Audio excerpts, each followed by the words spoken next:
to deter and detect those who attempt to misuse the U.S. financial system to launder funds or finance terrorist acts.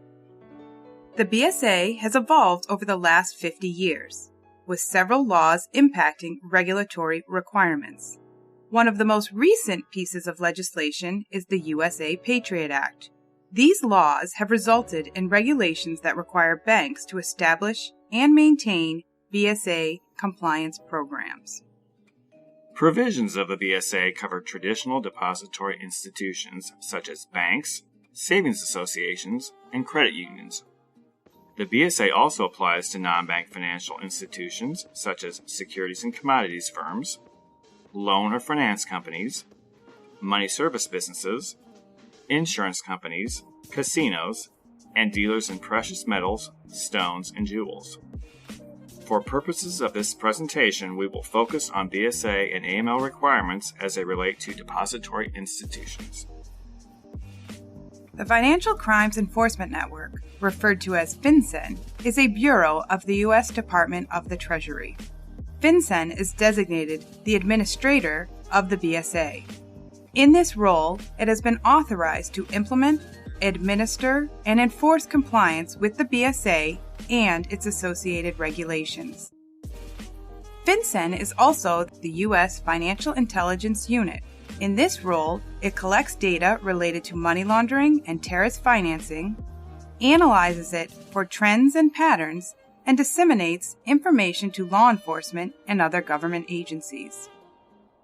FinCEN issues regulation and guidance, communicates with regulated industries, supports examination functions, and pursues civil enforcement actions.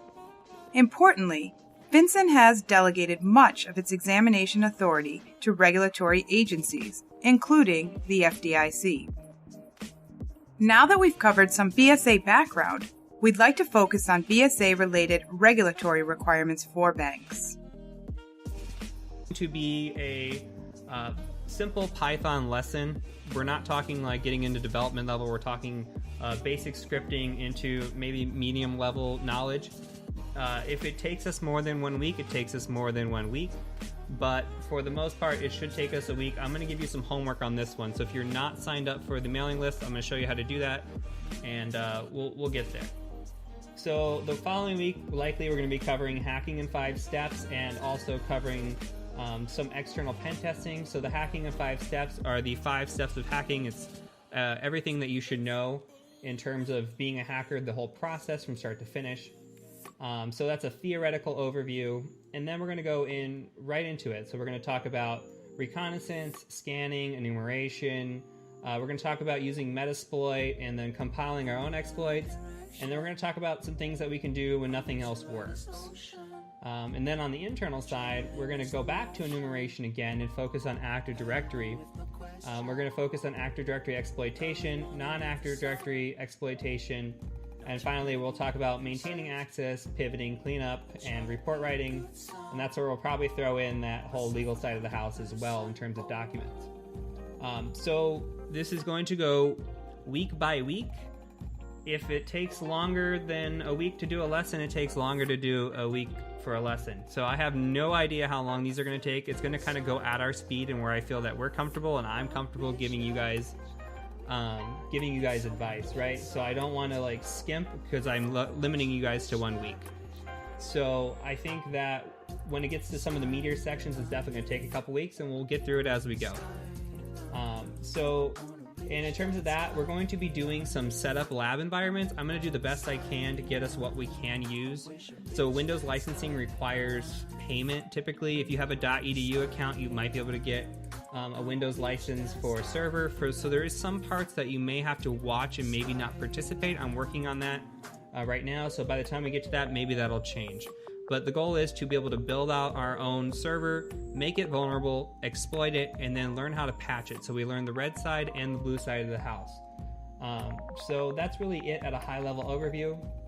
I don't have all of these thought out into lesson plans. That's kind of going to be as I go, but most of these I have a general basic idea of what I want to do. So we're going to also talk about the important social links that I have. So if you come here, so if you go to the cybermentor.com, Yeah, I was downloading some Deadpool stuff. You saw the Deadpool in the live scene earlier. So what we're doing here with the website is, if you have any of the important links you want to get to, they're all right here. So the Twitch, I have a YouTube channel as well, like I said, where everything's going to be stored in terms of VOD. I've got a Twitter channel if you want to reach out to me, and I've got a Discord channel, which many of you are already in. So if you want to come chat with me or chat with other people that are like-minded, you're more than welcome to join the Discord channel. It has a little bit of information on the Twitch. You can see the Twitch is live, so we're kind of in a Twitchception right here. And then we've got the YouTube channel as well, just a demo video. So I am going to put it up in courses here. Eventually I'm going to get it in where I have the information on the course, bring it off the Reddit site, and put it into here, and then there'll be the VOD on the site as well. You can also go to contact and subscribe up here. If you have a inquiry for me, you can use this form. I would prefer that you use Discord or a different way to message me. This is more for like very, very serious inquiries. If you just want to chat with me, Discord or Twitter or whatever is a much better way. I'm way more responsive on those platforms. And then for subscribing to the mailing list, then you come into here and you just say, put your email address and hit join. And then what I'll do is on like the Monday or Tuesday before, I'll send out any information that you're going to need for that week. For some lessons, like if we're talking about like the Python lesson that's going to be starting next week, I may send you guys some things tomorrow to go ahead and get started, because I think I want you to have some information prior, like way prior to the opportunity prior to study Python before I even teach it to you. So anyway, yeah, I had a kissy Deadpool and a heart Deadpool, and I had to pick one because the one was a fake PNG. It looked like a PNG, but it ended up being a JPEG, and I couldn't use the JPEG. So sad. Feels bad, man. So let's go back into the PowerPoint. Let's see what else I've got for you. Yes, giveaways. So I am going to be doing some giveaways. This is my personal stuff, so it's, I would call lightly used or never used, bought and wanted, didn't really need it or want it, or have a use for it, but some of you may have a use for it. Mostly going to be Hack 5 stuff, like land turtle or a pineapple or a packet squirrel, etc. Got a bunch of random stuff I really want to give away. So I'm going to share with you how the giveaway works. So let me bring this over. So we've got currency over here. So you can see by points, we've got the currency in terms of how much points you have, right?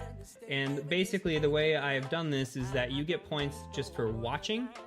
So those who attend, those who show up, they gain more points. And the points are how we're going to be determining what we're doing with the giveaway. It's basically going to be a raffle, but the more points you have, the better off you are, right? So some of the settings that I have, you become a regular at 2,000 points. And we have live payout. So if you're here, you get 10 points every, I don't know, 10 minutes or something like that, or every 6 minutes. I don't know what the rate is. 3 minutes? If you're a sub, you get an actual additional 10 points. If you're a regular, like we just showed up here, you get an additional 4 points. And then there's active bonus, which is an additional 1 point. If you're on an event, which we are, so if you follow, you get a free 200 points. If you're a sub, you get a free 1,000 points, etc. So this is just point systems. And then if you come into mini games, there's some mini games that you guys can play if you're bored or whatever. You guys can play these little heists or duels or whatever you want. You risk points to win currency or whatever. So it's gambling for those who want to gamble. They are on a time delay and a cooldown. So like the heist that you just ran, you're trying to get a heist together. Everybody who types in heist at a certain point will get into that heist within X amount of time. And then it just kind of goes from there. And thank you so much, everybody who's subscribing right now. Thank you. I should say thank you. Sorry. Snatchhammer, Bammers. Let's see. Go down the list. Chloroshoe. I hope I said that right. Riveting Bug. POMF Gaming. Reckless Pancake. Thank you guys, everybody. And so the last thing is when we go into the giveaway.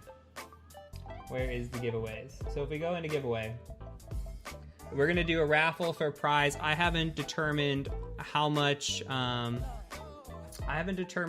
going to be yet, but what we're going to do, if you come into settings here, I've given a little bit more luck to regulars and a little bit more luck to subscribers. So again, it plays in your favor to be a regular, to attend, and to watch these streams. So the students who come in here and they watch more frequently, you guys are going to have a better chance of these giveaways.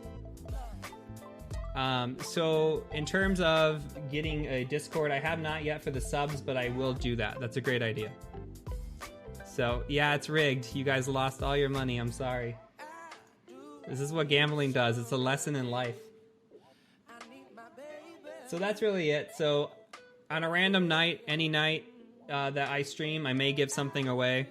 So if you guys are watching and you are here for the giveaway, then you'll have the opportunity.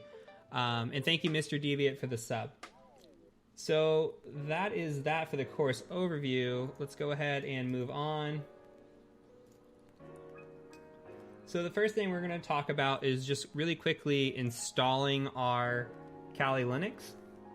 So you should by now have open your VMware workstation. I'm on 12 players still, so you're probably on like 15 or something. It should look very similar. The aspect of what we're going to do is we're going to go into player here. We're going to go into file, and then we're just going to say open. And it goes right to my folder here with this virtual machine, this VMware virtual machine configuration. So this 4 kilobyte little file here, what we're going to be doing is we're going to double click on it. And then we got a couple settings that we're going to add here. So what we're going to do is we're going to say, okay, how much memory do we want? Well, how much memory does your computer have? Like, the computer I'm running on has 32 gigabytes of RAM, so I can jack this up a little bit if I want to. I typically put it at 8. If you're running on 16 or less, I would put it at 4 probably. But it's up to you. The less RAM you have, the slower it's going to go. Also, this creates like a page file or some sort of file that eats up this amount of space on your hard drive as well. So expect 8 gigs of space to be eaten up on your hard drive. So if you don't have room, be very cautious of that. The other thing we need to set here is your network adapter, and we need to make sure that that's set to NAT and not bridged. So we'll use NAT the whole course, and we're going to say use to share the host IP address. That's fine.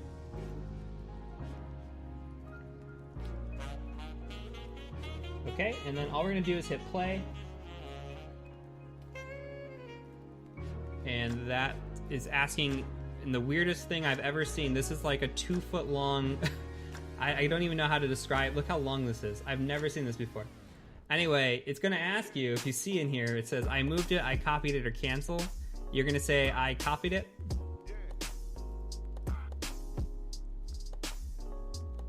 And it should boot up. Yeah, I copied that mofo.